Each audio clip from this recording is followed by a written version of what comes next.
na mo me ne lawyer ya anoche from pon e ba be di nkomo enra ye nyina ye nim se minority ye press conference wo abronye DC Bono regional chairman edema NPP say ne wo remand for 2 weeks ni case one Adenta circuit court enya ye judge anu ote akonwam okeka na adwenkyere mu didi na tem na judge no assued for defamation.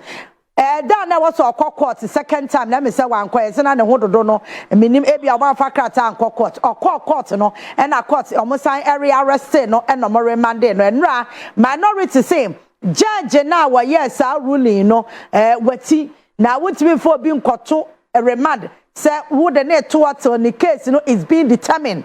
And in tia pasi ahwe mmerem say ne ye honorable Afenyo Markin ekaye a into account say enya de obuo ene ade de be ma sa judge no ma sa judgment ne da esan say Adorye no etiamra lawyer yaw anoche frempon lawyer ni mapa wa ben eba na abakosem a wo pe history wa Ghana na wo sa ne ho ade obekwa akoka no ana abetie no ye be distort e de ama wo what you say eba mmerem so a wa ben lawyer good morning. Good morning, madam. Patronet to say. Oh, Nyamiado. Yeah, then Nyamiase. Lawyer, whatever man no pay boy yen kakra. Ye pasi ya said ya emrano eka say. Obi ye bibi na ye chino. Na ye de ne court ni ye di nasem na court ka say. Asenya ekosu me pesa me do to remand. Ekosisi ye be determine case na. Me patro etiamra. Anase entiamra, anase entiamra nso a kire ye mu. You medaki Bajonia etieno any say court ejuma anase emra ensemno yeah ana omo enyim na say a lawyer for a chanto le di na mu no o say lawyer it is obi o de mra ye ejuma na mra bia nso ya chiro okay mra ina ya chiro to bi enim ya ekoso court na ya konye fa ne court of law to bibia ya chiro enti bibia ni wa judge no odi na nenumu anani timu eye ade sania ope okay no de sanka obie ni wan ho ebeto no nke bi ni so ho beto won yie pa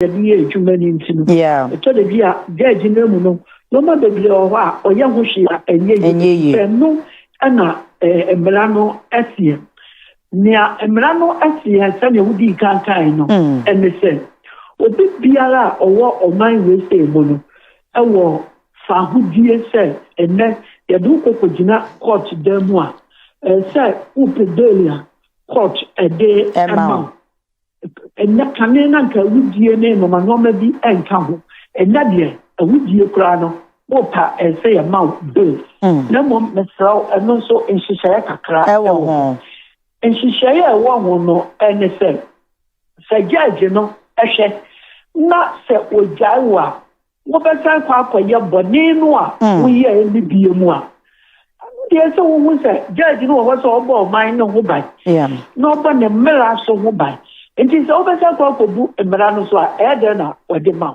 de to so biem se judge no hwe no hu se emira bi abesin ko wo ma wu bail no wa fa ebuo a ma bail no asechira ne se yama wu bail sanke bia bra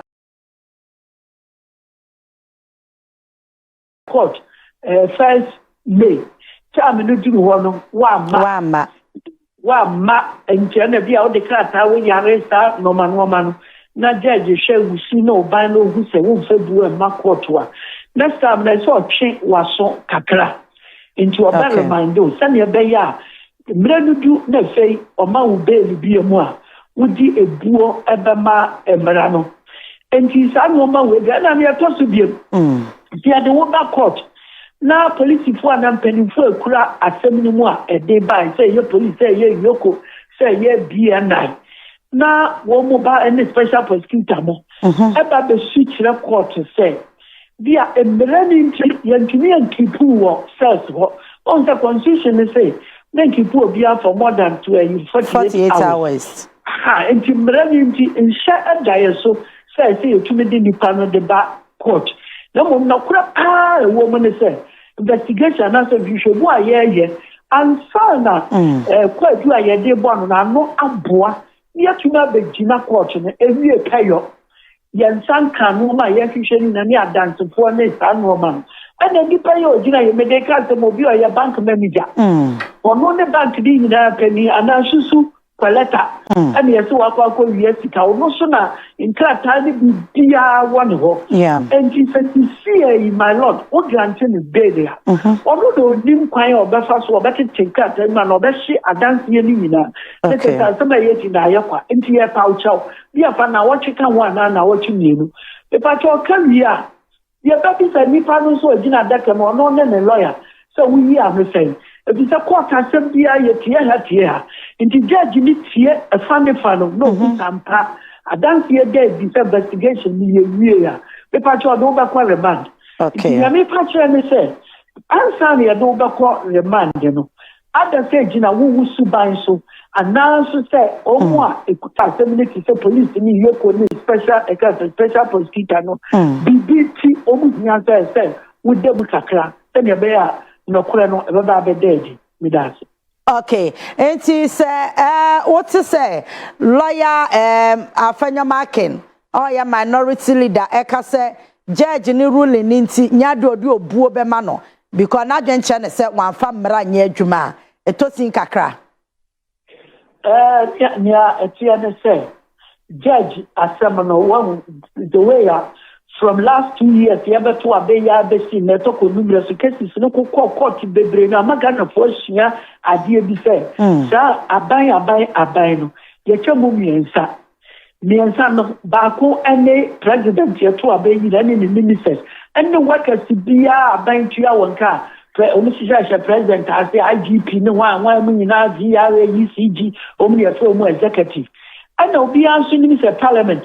Omo de no ne adan ketwa na esi wo no omo nko ahihye mbra edemaye na parliament no for no MPs no be politicians here to on so aba okay and the president no so ya to no so aba ya to ya no oba yi Ghana empanifo nti wo mo me enu ne ye ba ko wo mo me enu betuma ma wo akyerew ye betuma ba chi betuma so police me akyerew ya ye bibia ope ba ko pe no otoso me ensa na ye judiciary na court no wo mo na ebo yan ya ho ban.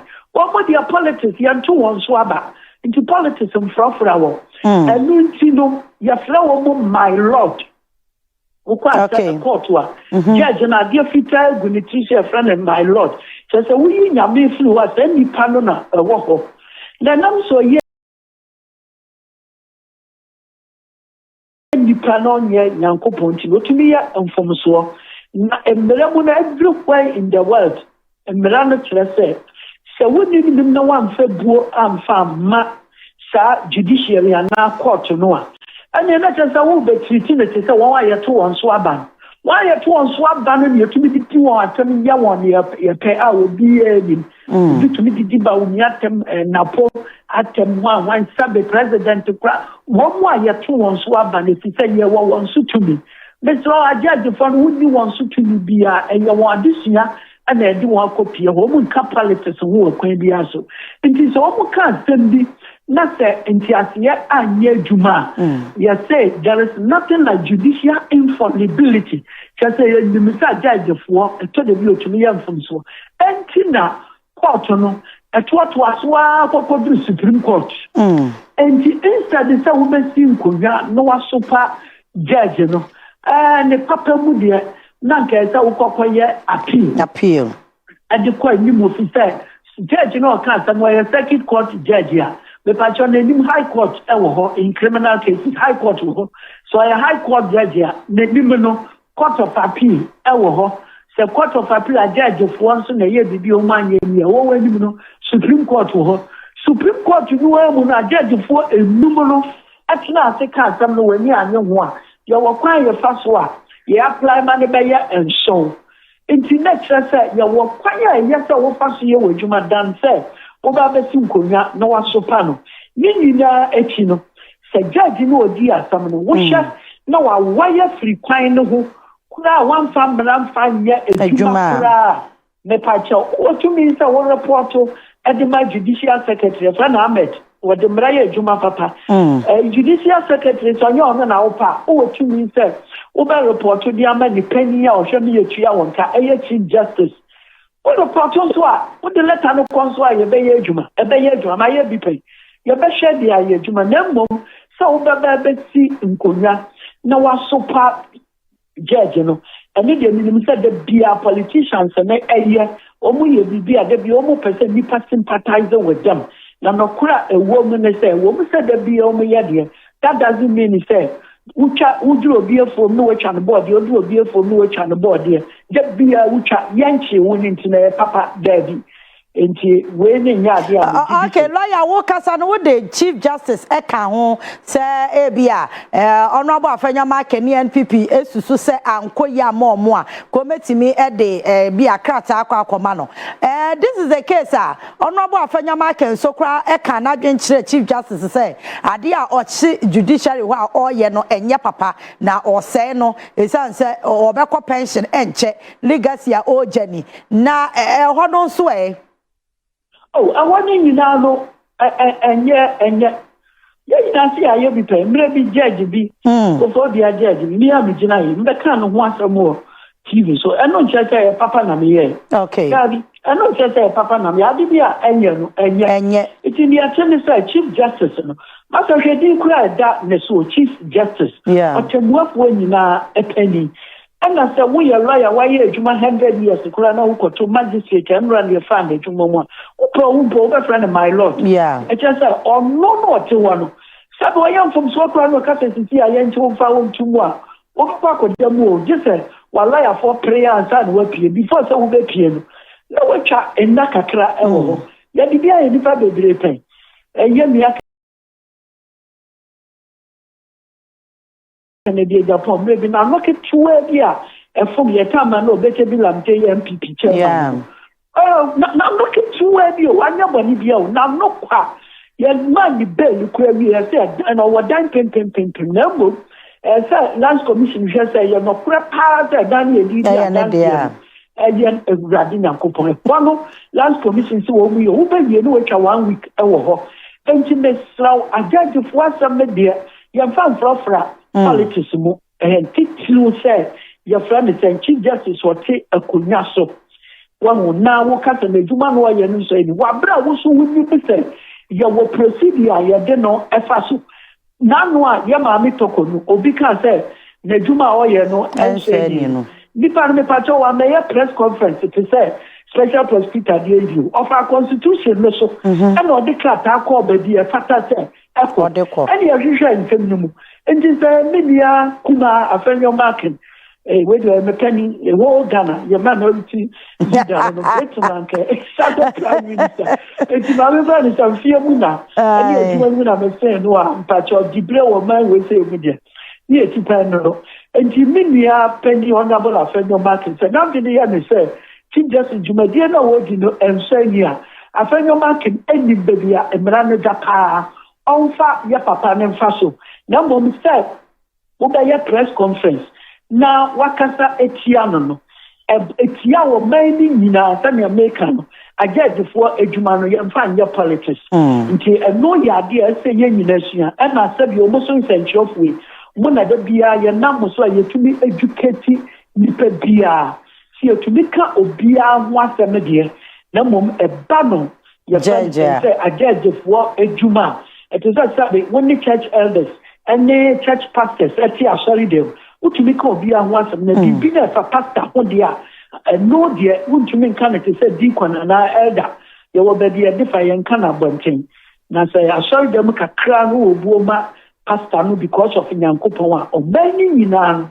We were Yamia, Nupa one normally a judge for a see a shady boma. Lawyer ne krakra mema wako no said the wacheche mu de na say ye judges and say court na ewo ho no eno ne Ghana nyina ye ni da so a etwato esan say womo eboye ye mfa hodie ho ban eti say Kwabena say de omani twitwiri fom a na say nya de beboa ye nyina na say ye de woma hoode no na eba fom na mesire o ayati say said ya wo se ma ye fa amanyosem for ni. Oh, say as amanyose ba wura mu dodo Esa se wo hwe former chief justice Sokuno Ebreso de eba niema bebre kokoso ewo court wa na ete se yenya ete abonti ase be yankoye law ni bi kura no utimi de common sense fa ho a se a we de se ni mra mu kura de na ese mra no woni ye ni yie se eda any kwanse supreme court mpotina se na Afenyo Markin afali case ni a panel judges ni wanya judgment eda na ye se ya pass mra LGBTQ plus and was here the comma president no asante obi su o media court na chase ya sam no koda saa dia kwesisi to abawie ye enti some kinds of suspicion be abagana for tirim say asa manyo se ba wura judiciary hododo saa na wo hu no me pacho amanya sam etumi wura ho pa America nyina bitimi esi amanya sam etumi ewura ho na mo sanya America fo nso eye no ye begina abonten enso power. Okay. Ye nyina abonten enso power mo. Nyina no ye wo kwan a ye de wo mo fa so. Say ye chief justice no emu a ana judge bia akon ma ho kwan say no. Quite fast. Be your president to cry to me, you say impeachment. Obia to be President Clinton near no or Monica Lewinsky and some no just no was as you so FI. Nobody is above the law.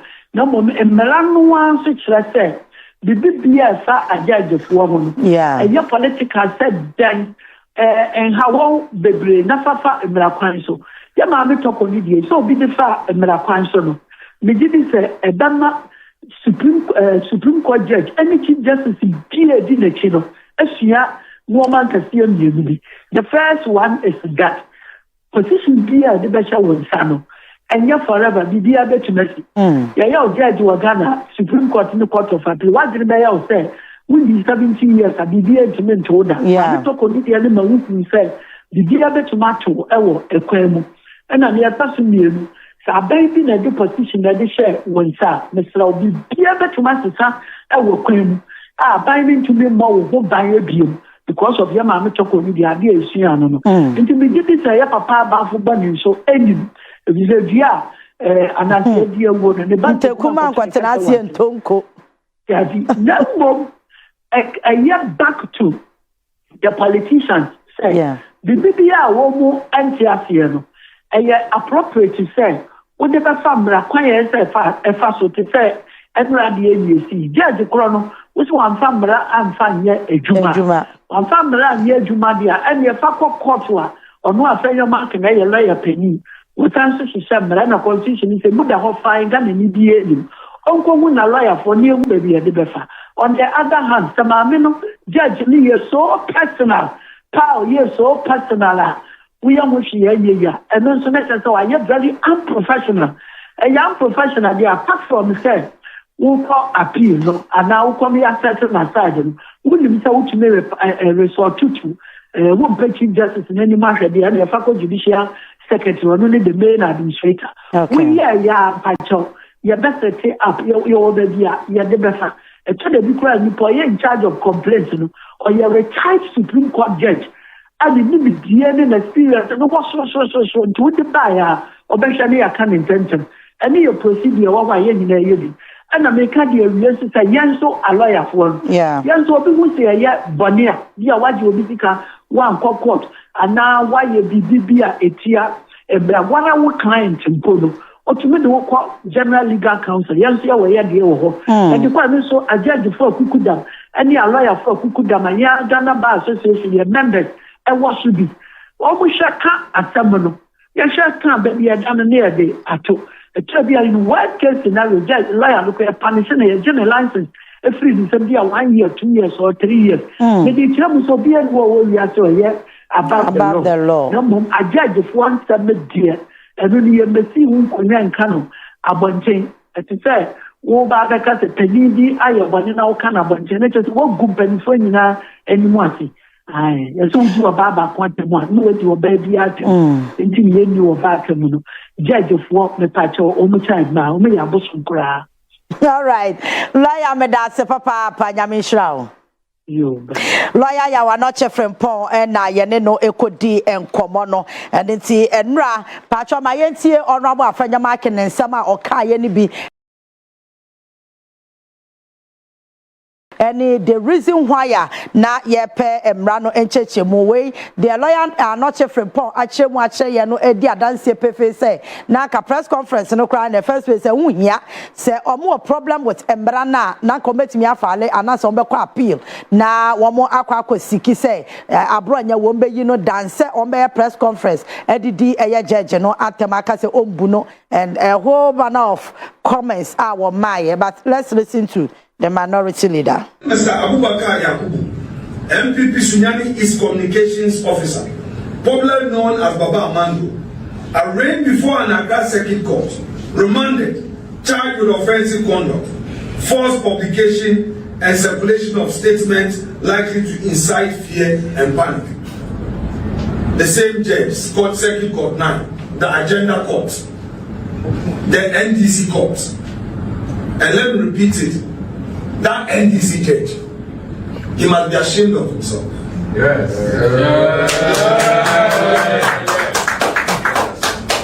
And now Abronye, remanded into BNI custody for criticizing a judge. There are no isolated incidents. They are selected examples from a deeply troubling and growing list. That judge has no respect for his own judicial oath. I don't think he read the law. That Circuit Court 9 judge, I have no respect for him. For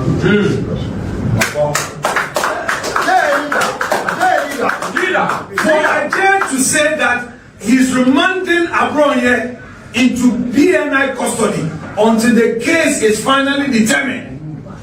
How? Such a judge can never have my respect. How? How? I pray that he summons me for contempt. Yes.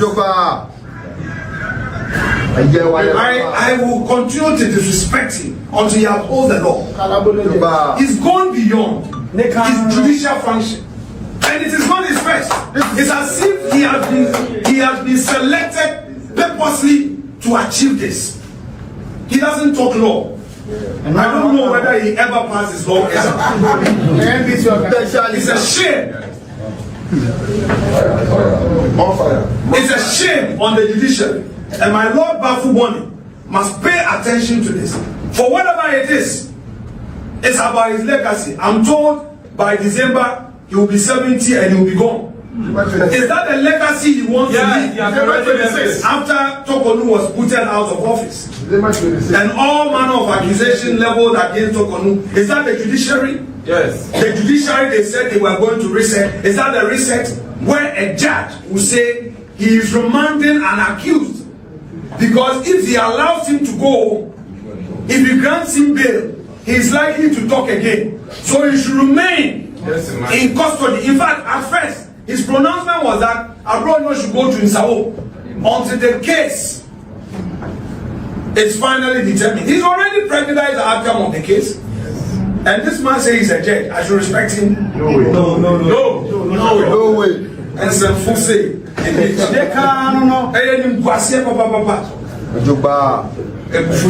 more fire. Mr. Abubakar. All right, so that's a minority leader, Honorable Afenyo Markin. And I don't think, sir, Honorable Afenyo Markin, onim dia oka pa. You know why? To the be ayana, 38.24. Adia ba ko ya na me ho ya me nwanwan se mo nipa kasa eka bibia enye papa. You see nothing wrong with it. But acquire the other side no more problem with it. And no na sunsun bone be no. Spirit be no. You see, NPP for to da bi omu ho say, omu do betimi adidu obi atam eye normal. Or other side edidu obi atama da bi wa bomusio. Ya de sa achechiro man ya yankwa yanimo. Yankwa yanimu da. Honorable Afenyo Markin say or disrespect judiciary no enye no. Omu ko opposition no take it different ways. through time former Chief Justice Okunu issues in the Eshas, you know. And you see, the next person can also a court to one and also a judge be one some will crumb her, and your honorable Afenyo Markin. You know why? He had his ways on so many occasions. Time I know what bemu. Is he trying to tell us the same? Time I know making the way, no. Some ranona ya politically motivated and I question na mebisa no because obia asem way helping secret obia nim say sa dana honorable Afenyo Markin and then asem court Supreme Court enye se court ketewa bia kekewo enye High Court na enye Circuit Court Supreme Court to our Ghana the highest the chatwo as asem yiri enso a ehwo ne de konti Supreme Court judge biado seven prediasa Circuit Court judge kura no usuro poso obeka no wasem bia ye betimi acho contempt a and then say Supreme Court judge de wuntimi nkeka wadwen kire no basabasa saa o and I wuntimi asambo wobosa but honorable Afenyo Markin was able to have his way. Emo panel Supreme Court judges they are na say wo mo tenase they are na so wo ye adwuma. Former Chief Justice Okuno etimi nya judges Supreme Court judges emo mo tena Afenyo Markin case you dey call Supreme Court so one tia say honorable Agbangbagben declare seat to be vacant at parliament because now one speaker one man making it known to him say omo call independence. Sunday no na Supreme Court judges omo nya adwuma but fali case na nopa former Chief Justice Okuno etimi asambo panel Supreme Court judges ema mo tirasi ye adwuma ma ni ruling hey ono ma Afenyo Markin na de na asesa begin who can be describe Ghana court no say kangaroo court na afa hudi say so wo say yaremadi abranya onti asenti no wo be disrespect judge no and wo for buo bia ma no and so you see minority leader no do no di animu na sem o kani na nkora no mo di a kire nso be den what is that background or no mo ka o wabon more fire there's nothing wrong with it but wo di akwaka Bawumia subsisi adahade and no many about miracles and when you talk about Bawumia one they will come after you in three folds and remember the minimum say concert you say to them yana munu no mo wana mo ankasa mo sere in three folds na eden the best and the worst you can do is to insult the best and the worst you can do in three folds na mo kano to insult nothing else nothing more nothing less. But you feel say momo ye nipa che obi momo betimi adidu obi atem but mono obi ntimi ni matem. Who are you? Who the hell are you?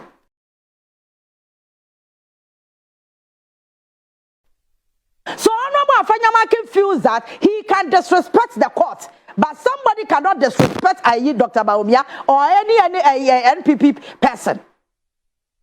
Enti wona wo ye leader no wanu masem ni no aka to ho na enkran ntwamwa no omudi wachi no na omo so aba besom na omo so obo kakọ but kai wu se mre bi atwamu the same judges na wo disrespect womo no the same judges na wo use womo e dey have you way the same court na wo use ye e dey nya de wo pe the same court na enne wo disrespect no honorable Afenyo Markin it is the same court that you used some time ago to have your way.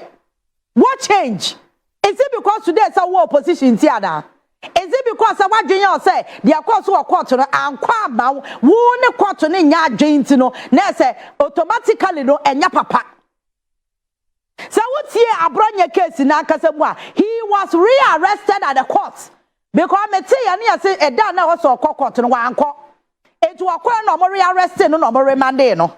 Me patcho say ni mremu a honorable Afenyo Markin you know the right thing to do. And then I won't file for appeal. And then because you are a lawyer.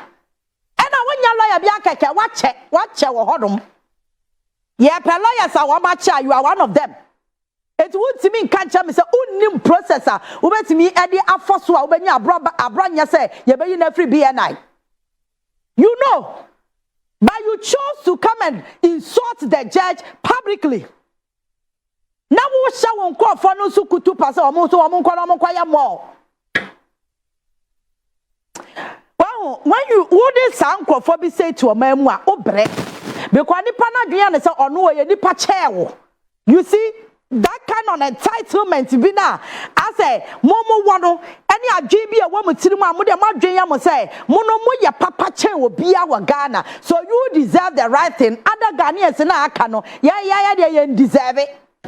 Enti abronya betime di president Mahama tem said your pebia ba obi ntimi ka eyi Dr. Bawumia asem. Yay. Samon kura no omudi akire no ebetime di the sitting president yatem. You see nothing wrong with it. But mo flag better no your opposition no tifie na only ideas bia wo di tirim no. Or no there you find it an offense. Say you ba criticize no. Me cry dey mean kind insult because insult you criticize the person based with facts, on facts. You don't just go around and insult people. Criticisms be a person woman. You criticize the person based on facts, a crowd. And Jimmy and I say no. It shows how shallow-minded you are. So when it comes to insult, but nobody, I'm telling you today, nobody is above criticisms. If someone the sitting president, who are you? Who are you? Abronya can sembe brewagana ha want to media crowd your worst. And you see, Mumodiano, Muyene in such a way, so Mutimisan the allegation crowd 20 panels so muni evidence. Muni evidence so Mukasa Branya Kabi for President Mahama who say, one says Sika Gubulon Van Mu, Mudi dear Trencher or Jubilee House. Yet she now your bisan was it was one evidence or can keke. Or can keke. It is Samrano, or more see some. We say Bulan Van Susika be chum Diakwanyaba ewa Jubilee House no omotia no omko time or can say or can keke ni evidence no sa for no better no mate sa for no o better no mate because you see Ghana no ye negative stories travel faster than positive ones. It when no be can no masem so can keke ni evidence no bisa one more first one so matia.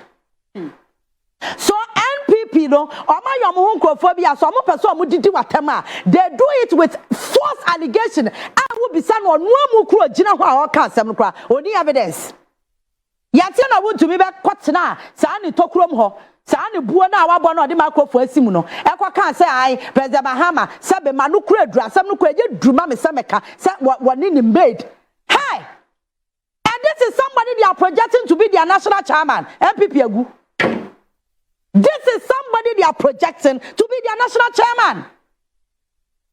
Now, and someone come for President Mahama Hopano, who patch want to miss Siana Fanny Jaho. Nabisan said that Baina who say President Mahama Nini made a BB.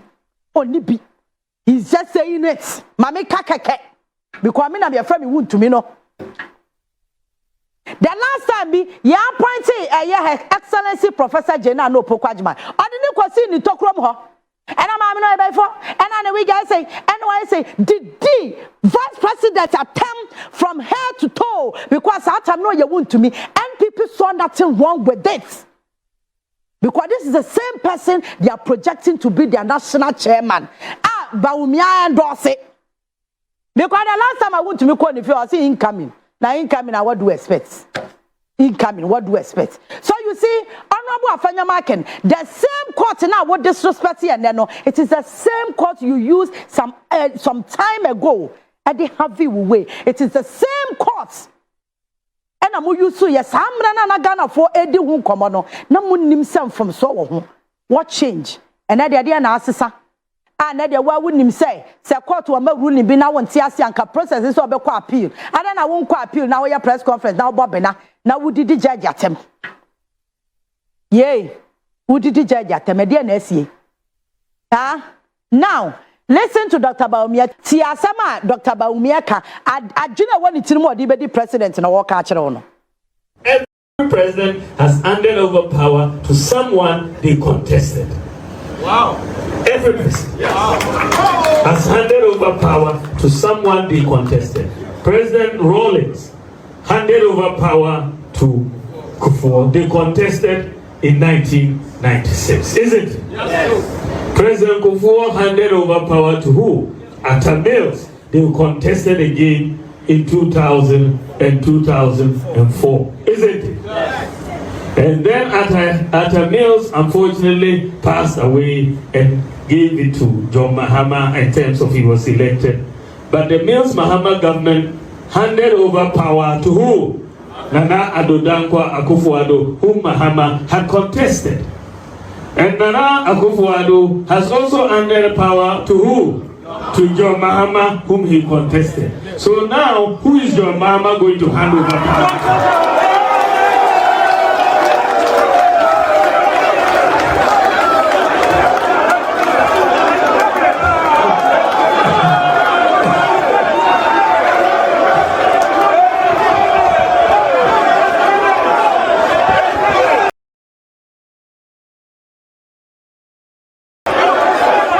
Jamomi enkana ewiase eyewo